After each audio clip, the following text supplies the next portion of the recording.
Alors, bismillah ar-Rahman ar-Rahim, chers étudiants, dans cette vidéo, nous allons traiter les exercices 5 de la série 4 du module vibration et ondes mécaniques. Je vais lire avec vous l'énoncé de l'exercice. Alors, dans cet exercice, on vous dit une corde homogène OA, donc voici le point A, de masse linéique mu et de longueur petit l, est tendue horizontalement avec une tension T qui est très grande devant son poids. Donc on va négliger le poids de la corde. La corde est fixe à son extrémité A. Elle est fixe, c'est-à-dire le point A de la corde. Il constitue un nœud, c'est-à-dire que YA moins LT égale à 0. D'abscisse X est égal à moins L. L'autre extrémité grand O, bien O, d'abscisse X égale à 0 est relié à un bâti fixe par l'intermédiaire d'un ressort vertical de constante de raideur grand K. Alors, la corde est le siège d'onde harmonique de pulsation oméga de faible amplitude. Alors, la première question, on vous demande d'écrire l'expression générale du déplacement particulier YX de T, Y en fonction de X et de T, en tout point d'abscisse X de la corde, on utilisera la notation complexe. Donc, on va utiliser la notation complexe. Alors, le déplacement transversal de tout point d'abscisse X, c'est-à-dire YX de T, de la corde bien sûr, est le résultat de deux ondes se propageant en sens inverse. Ça veut dire quoi? Ça veut dire que YX de T, c'est la somme d'une onde progressive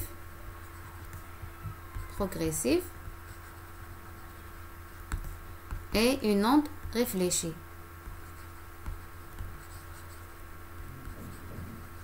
Alors la première onde, elle se propage dans le sens des X positifs. Elle se propage dans le sens des X positifs. La deuxième onde, elle se propage dans le sens des X négatifs, c'est-à-dire de droite à gauche, vers les X négatifs. D'accord? Alors la première, on va utiliser la notation complexe. Alors la première, elle a une amplitude grand A, ou bien AI, comme vous voulez, exponentielle, J oméga T moins KX. Parce que ça se propage dans le sens des X positifs. Tandis que la deuxième, c'est B exponentielle, J oméga T plus KX. Parce que c'est dans le sens des X négatifs. Donc ça, c'est la première question. Bien, c'est la première réponse. On va passer à la deuxième question. On va lire, je vais lire voilà. Alors, la deuxième question. Alors, on vous demande de donner l'expression du coefficient de réflexion R en X égale à 0. En X égale à 0. Mais en fonction de on va donner ça en fonction de quoi? On va donner ça en fonction de mu, en fonction de constante de raideur K et en fonction de la tension T et oméga.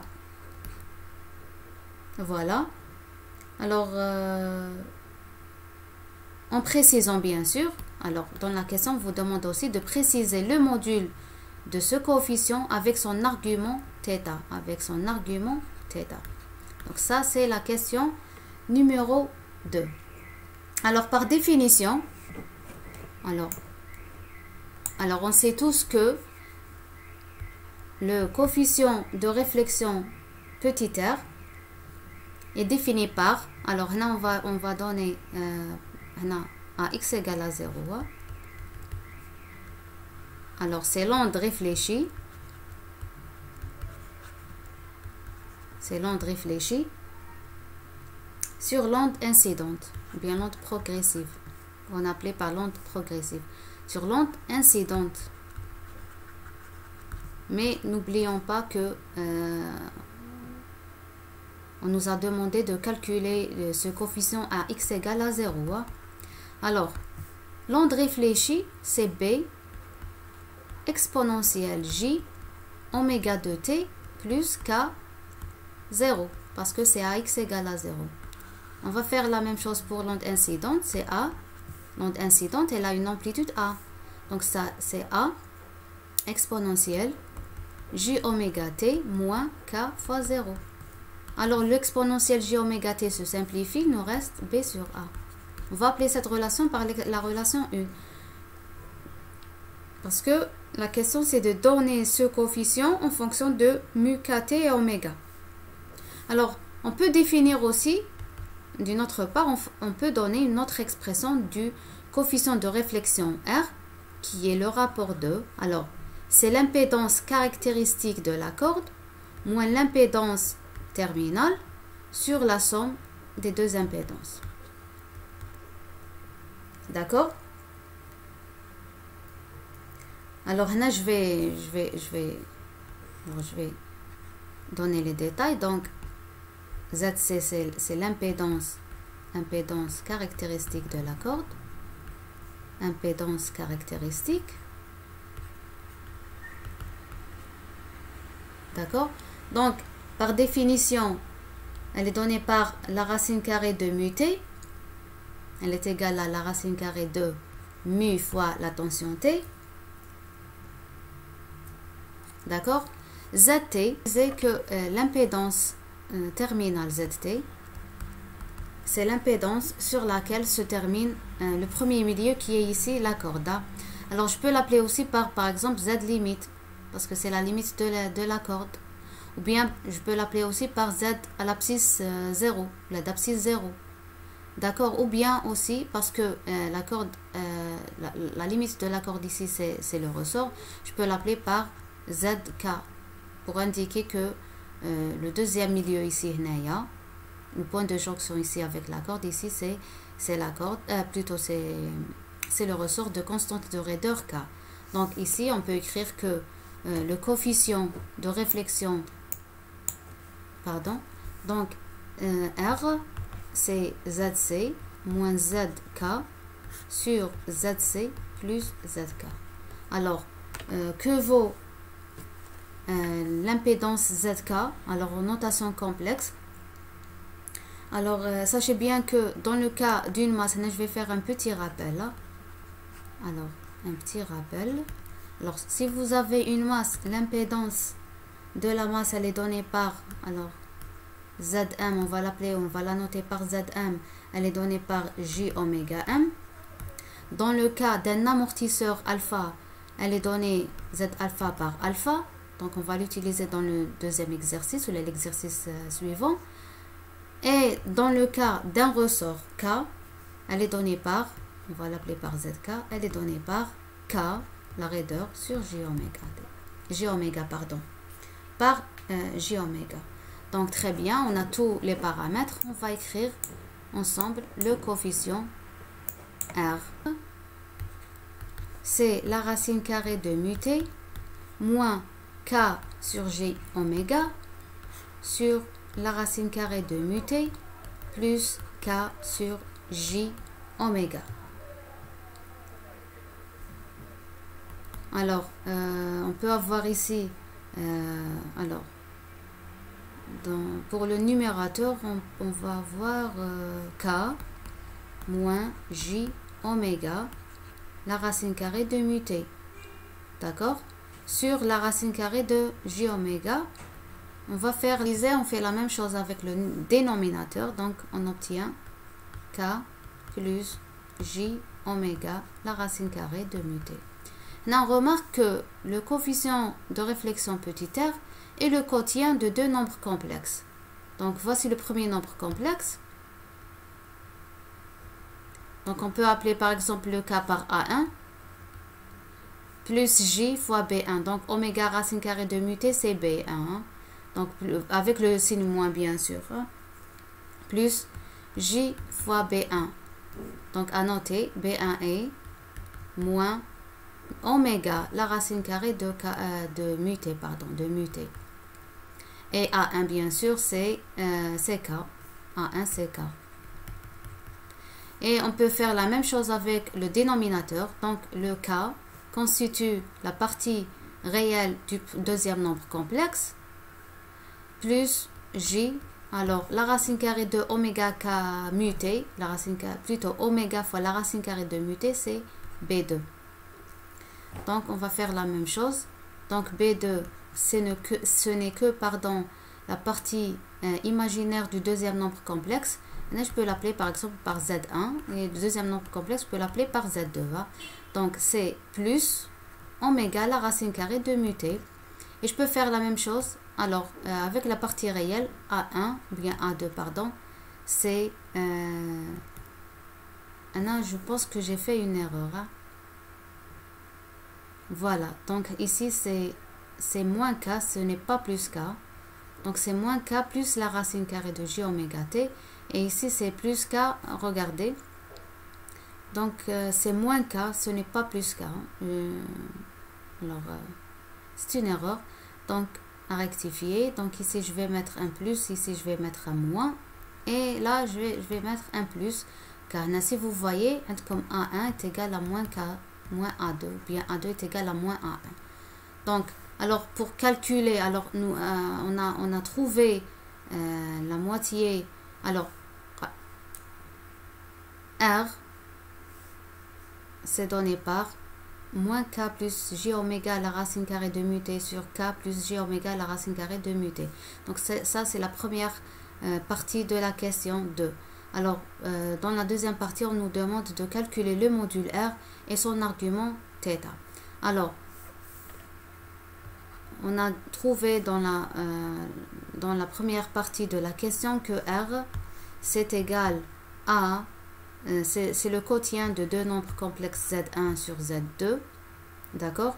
Alors, je peux écrire Z1 comme suit. Donc, c'est le module de Z1 fois l'exponentielle de J θ. Donc, θ, c'est l'argument de Z1, du nombre complexe Z1. Et on va faire la même chose pour le deuxième nombre complexe, c'est-à-dire Z2 est égal à son module fois l'exponentielle de J, son argument θ2. Ici, c'est θ1, pardon. Donc, c'est Jθ1 sur Jθ2. Alors, je peux mettre Z1 sur Z2, pardon, fois l'exponentielle de, alors, J, facteur commun, θ1. Bon, donc, je disais que, pardon, donc, on peut écrire le R comme le quotient de deux nombres complexes. Donc, chaque nombre complexe, il est égal à son module fois l'exponentielle J, son argument. Donc, les deux modules, donc Z1 sur Z2, représentent quoi? Représentent le module du coefficient de réflexion R. Alors, l'exponentielle de J, θ1 moins θ2, représente quoi? Représente l'argument, on va l'appeler par θ, donc exponentielle Jθ.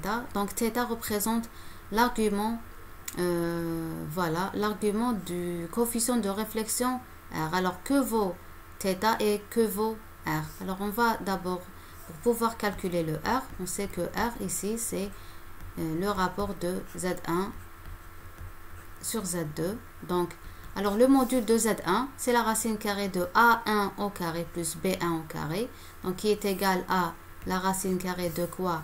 De moins K au carré, ça veut dire c'est K au carré plus oméga au carré muté. Donc, plus oméga carré muté. Voilà. Sur la racine carrée de K au carré plus oméga carré muté. Donc, ça, c'est 1. Donc, nous avons ici, c'est-à-dire ici, c'est la même expression. Donc, ça va nous donner un 1. Bien sûr, c'est tout ça à x égale à 0. Hein? Donc, à x égale à 0. Alors, on va chercher de l'espace. Alors, pour l'argument, θ, alors θ ici, c'est quoi? C'est θ1 moins θ2. Alors, on calcule d'abord le θ1 et on calcule le θ2. Alors, le θ1, c'est l'argument de Z1, d'accord? Qui est égal à l'arc tangente, arc tangente, de quoi? De B1 sur A1. de B1 sur A1 qui est égal à l'arc tangente de B1 c'est oméga, la racine carrée de mu t, et A1 c'est moins K. Alors on peut faire sortir le moins ici. Donc θ1 c'est moins arc tangente oméga la racine carrée de mu t sur K.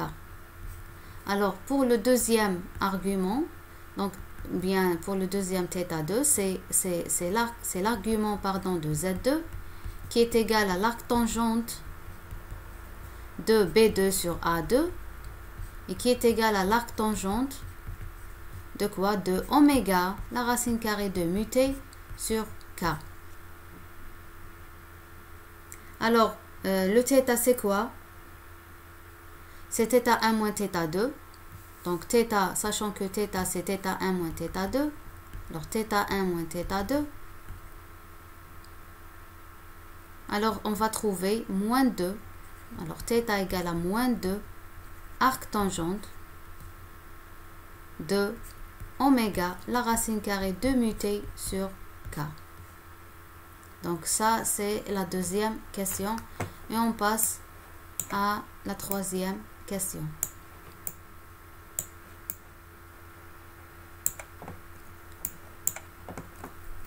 Alors troisièmement, on lit ensemble. Alors en utilisant le résultat précédent, c'est-à-dire le résultat du coefficient de réflexion R, montrer que le déplacement de particules peut se mettre sous la forme. Alors, on va utiliser le résultat précédent pour montrer que Y en fonction de X et en fonction de T peut se mettre sous l'expression suivante. Donc, c'est U en fonction de X. C'est une fonction en fonction de X fois l'exponentielle J oméga T plus phi. Alors, on nous demande d'expliciter l'expression de UX et de Y. Alors, dans la première question, Kamel, on avait écrit que Y, c'est quoi? C'est A exponentielle J oméga de T moins KX. Plus B exponentielle, l'onde réfléchie, J oméga T plus KX. Alors, n'oublions pas que le R, qui est égal au module de R fois exponentielle Jθ. Donc, le module de R, il est de 1. D'accord? Et d'autre part, on avait trouvé que R, c'est quoi? C'est B sur A. Donc, on peut remplacer ici. On peut tirer, par exemple, on va écrire soit B en fonction de A, soit A en fonction de B. D'accord?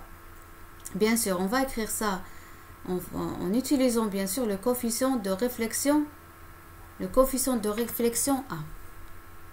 Donc, regardez ce qu'on va faire. On va écrire B en fonction de A.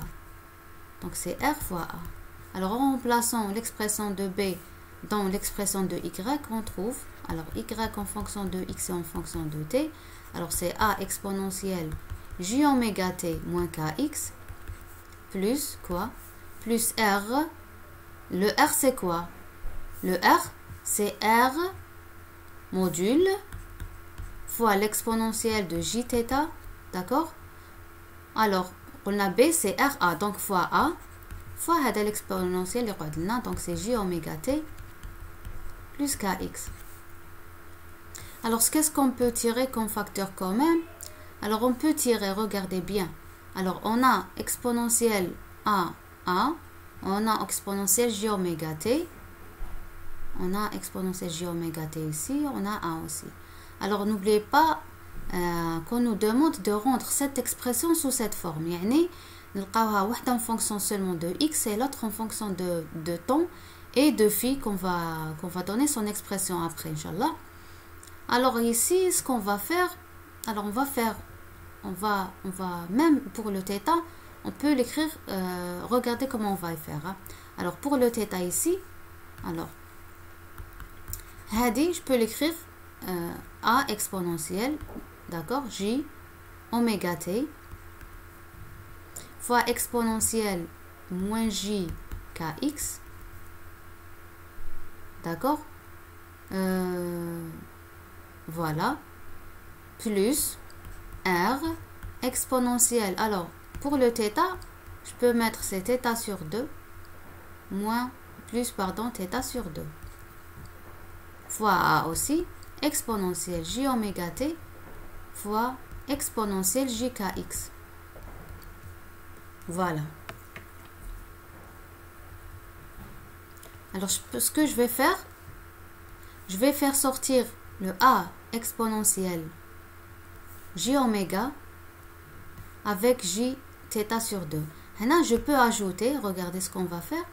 On écrit a exponentielle, pardon, j θ sur 2 moins θ sur 2, comme si j'ai rien fait. نزيد وننقص parce que j x 0 exponentielle 0 c'est 1, donc je peux faire sortir le j θ sur 2 avec a exponentielle j oméga t comme facteur commun. Donc il me reste quoi? Alors c'est a, d'accord, exponentielle on a j oméga t fois exponentielle j θ sur 2, voilà, tout ça multiplié par, alors par, là il me reste quoi? Il me reste exponentielle moins, d'accord, kx plus θ sur 2. Voilà, parce que on a des moins θ sur 2. Il nous reste moins θ sur 2, il nous reste moins kx. Donc le moins, bien sûr, avec le j. Et pour la deuxième partie, il nous reste exponentielle jkx plus jθ sur 2. Je vais faire sortir le j facteur commun. Il y aura les kx plus θ sur 2.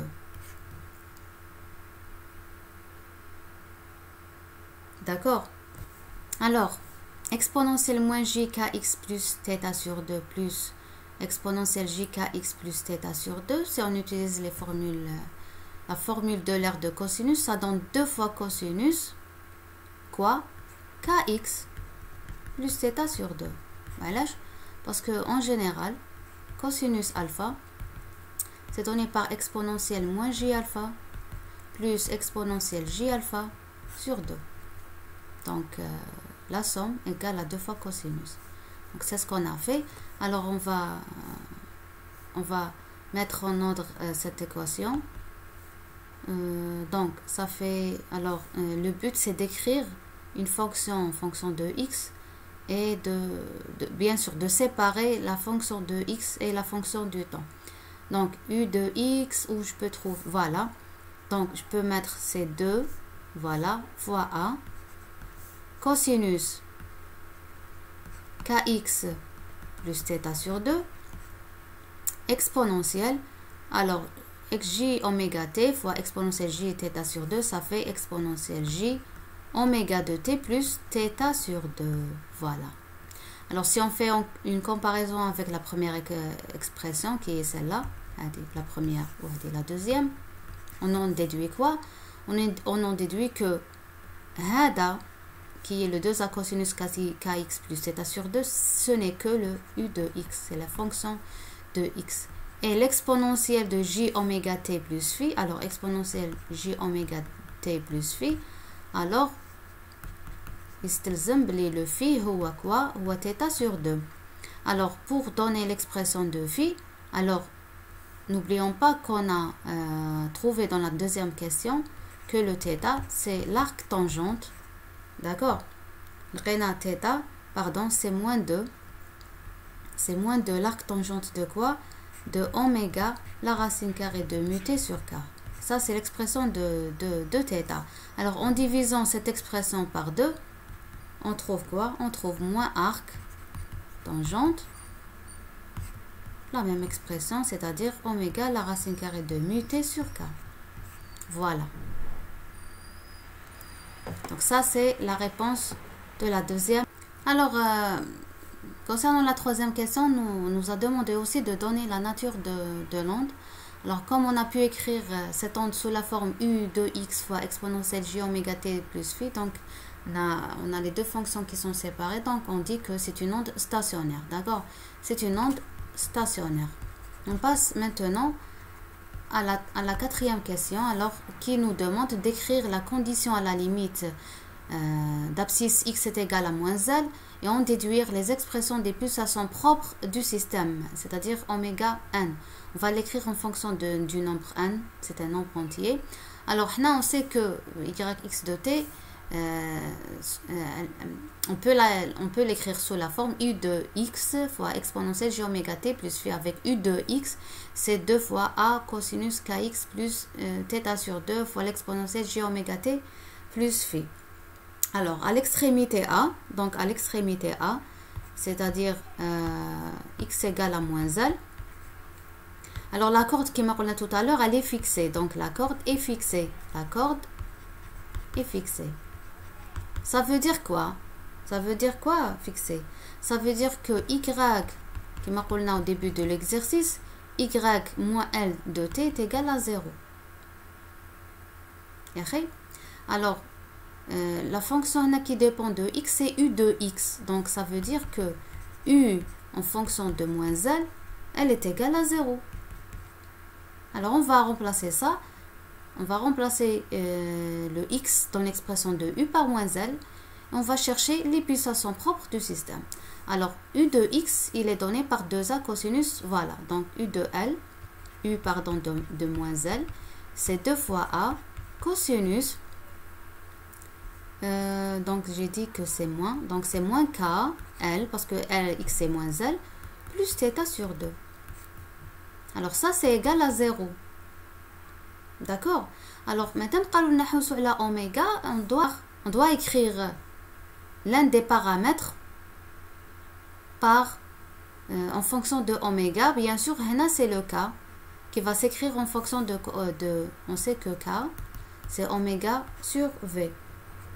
D'accord, mais comme on va écrire ça, mais on va écrire en fonction de oméga, on va ajouter l'indice n. Donc, qui qu'on a 2a fois cosinus moins kl plus θ sur 2, ça veut dire que le cosinus qui est égal à 0. D'accord, donc ceci implique que cosinus, voilà, moins, alors je remplace le k par oméga sur v, moins oméga sur v, l plus θ sur 2 qui est égal à 0. Dès qu'on a un cosinus qui est égal à 0, si عندنا هنايا qui est entre la parenthèse en fonction de pi sur 2. D'accord? Donc ça veut dire quoi? Ça veut dire que oméga moins oméga sur v fois l plus θ sur 2 égale un nombre impair fois pi sur 2. Ça veut dire en fonction de pi sur 2, parce que le cas de un nombre pair, pi sur 2. D'accord? Donc, madame que je dois ajouter l'indice n, parce que le oméga que je vais trouver à la fin, il est en fonction du nombre entier n. Voilà. Donc, on va chercher le oméga. Alors, oméga n. Alors, ici, c'est v sur v. D'accord? Donc, là, c'est v sur l fois 2n plus 1 fois pi sur 2 moins θ sur 2. Voilà. Donc, les pulsations propres du système sont données par V sur L fois 2n plus 1 pi sur 2 moins θ sur 2.